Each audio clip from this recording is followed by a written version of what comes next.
Conozco muchos casos paranormales, pero este es el que más me vuela la cabeza. Sin el uso de anestesia, sin conocimiento médico, con un cuchillo de cocina abría a sus pacientes, sacaba un corazón dañado y metía uno sano en su lugar. Hay muchos testigos, incluyendo el científico que sabía demasiado Jacobo Greenberg y el escritor Alejandro Jodorowsky. Sin quitarte mucho tiempo, te cuento la historia de Pachita, la chamana más poderosa de México. Bárbara Guerrero, mejor conocida como Pachita, nació en el pueblo de Parral, Chihuahua, en 1900. Abandonada por sus padres, fue adoptada por un hombre afrodescendiente llamado Charles, quien la enseñó a sanar con hierbas y observar las estrellas. Pachita vivió su juventud en pobreza.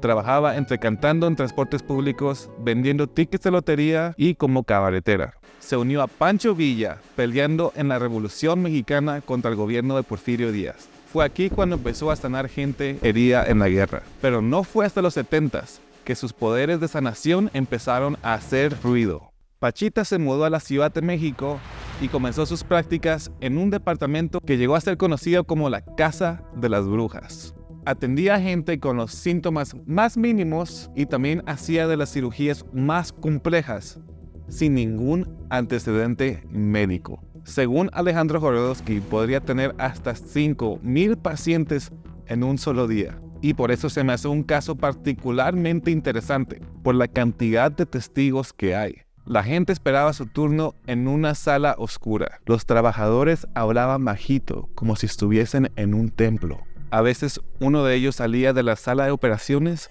con un paquete misterioso en sus manos. Los ayudantes luego salían con un cuerpo envuelto, ensangrentado y lo colocaban en el piso. Pareciese un cadáver, pero lo que pasa es que Pachita le pide a sus pacientes que 30 minutos después de su cirugía no se muevan ni un poquito. Y esto es de vida o muerte. Pachita nunca tomó crédito por las cirugías. Siempre acreditaba a su hermanito, Cuauhtémoc, el último emperador mexica que fue asesinado por los españoles defendiendo la gran Tenochtitlan, ese Cuauhtémoc. Antes de hacer cirugía, ella entraba en un estado donde dice estar poseída por Cuauhtémoc y todo el procedimiento sería con él. Según Jacobo Greenberg, ella entraba en un tipo de trance, cerraba los ojos y aparentaba ser poseída por completo por el espíritu de Cuauhtémoc, bajo la luz de una vela, porque según ella, la luz eléctrica puede dañar los órganos. Con un viejo cuchillo de cocina,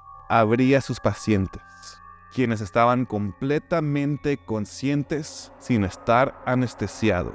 Podían sentir cada corte. Con sus manos, extraía el órgano dañado y colocaba otro saludable que sacaba de una caja. Al final solo colocaba unas vendas alrededor y después de 2 horas te mandaba a casa. Y si seguías todas las instrucciones, después de 3 días de reposo, podrías regresar a tus actividades normales. De pie a su lado, yo mismo vi cómo hundía su dedo en el ojo de un paciente ciego, o cómo cambiaba el corazón de un paciente al que parecía abrirle el pecho con las manos, haciendo correr la sangre, dijo Jodorowsky, quien ofreció ayudar a Pachita con sus cirugías. Jodorowsky investigaba la magia y brujería en México. Después de una experiencia con brujería malévola, como él dijo, se preguntó si existe brujería que podría ser usada para el bien. Pachita me obligaba a meter la mano en la herida.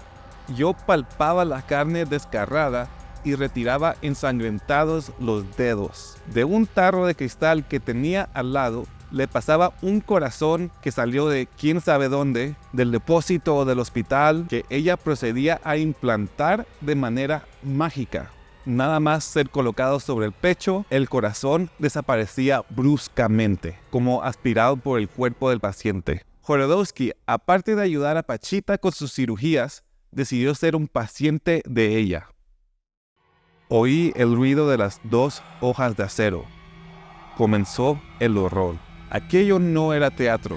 Sentí el dolor que siente una persona a que le cortan la carne con unas tijeras. Corría la sangre y pensé que moría. Después me dio una cuchillada en el vientre y tuve la sensación de que me abría, dejando mis tripas al aire. Espantoso. Sufrí atrozmente. Pachita me hizo una transfusión. A medida que escupía su extraño líquido rojo por el tubo de plástico embutido en la muñeca, sentí poco a poco que me invadía un agradable calor. Después, levantó mi hígado sangrante. Vamos a arrancarlo de raíz, avisó. Y yo padecí el dolor más grande que he sentido en mi vida. Chillé sin pudor. Dio el último tirón y me enseñó un pedazo de materia que parecía moverse como un sapo. La hizo envolver en papel negro, me colocó el hígado en su sitio, me pasó las manos por el vientre, cerrando la herida,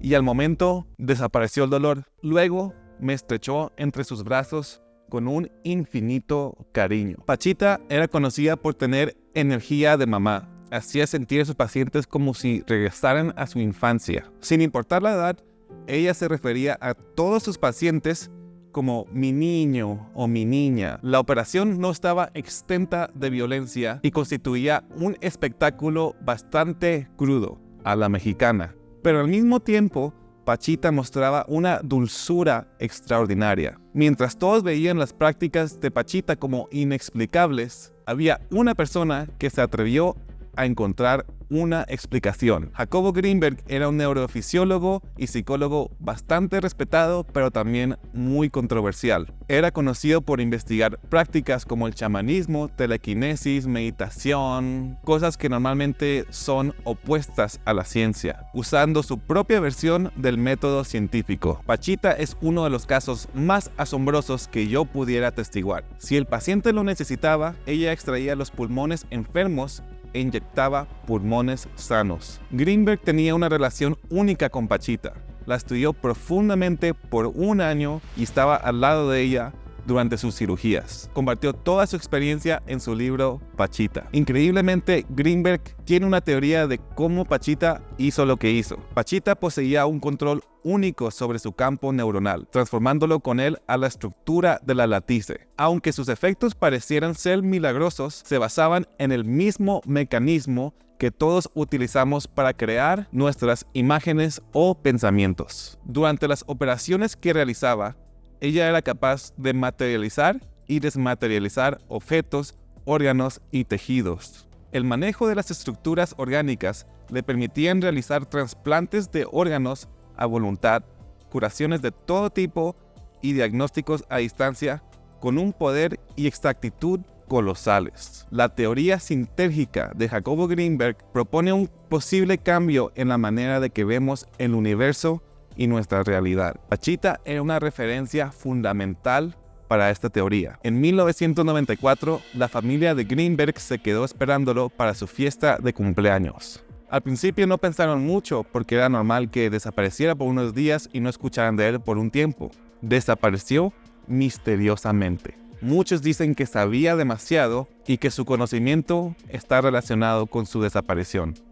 Pachita murió en 1979 en la misma casa donde salvó la vida de miles de personas. Se dice que su cuerpo permaneció emitiendo calor por 3 días después de su muerte, y fue hasta entonces que su doctor pudo firmar un certificado de muerte oficial. Bruja o no, muchísima gente le agradece la vida a Pachita. Dejó un legado que sigue inspirando a gente hoy en día. Jacobo Greenberg llegó a llamarla un santo, lo cual ella negaba, respondiendo: "Yo no soy una santa. Mírame más jodida que tú y yo juntos".